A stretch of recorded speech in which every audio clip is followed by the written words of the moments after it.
Let me show you something I experience all the time, usually on flips. Here's an exterior receptacle. Exterior receptacle should be GFCI protected. Look inside, rig receptacle, use the tester. It trips. It is GFCI protected.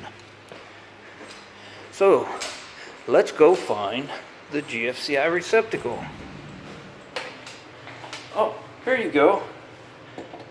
In the hallway bathroom. Let's reset it. Oh, it doesn't reset. Why is that? Let's go to the master bathroom.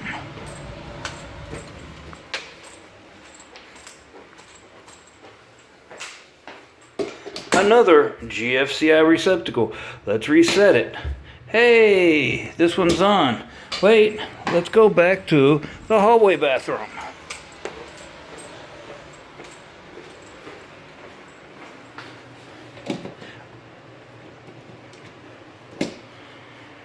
Redundant GFCI receptacles. See it all the time. Bathrooms have to be GFCI protected. Not a GFCI receptacle in every bathroom. Here's another issue when it comes to GFCIs.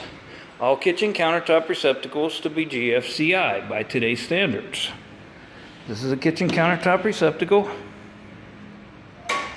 It is GFCI protected by the receptacle over there by the sink. Only issue is this is the receptacle for the stove. Let's reset the GFCI. The stove is on the same circuit as the GFCI receptacles, when in actuality the stove should be on a separate circuit, not on the kitchen countertops GFCI circuits.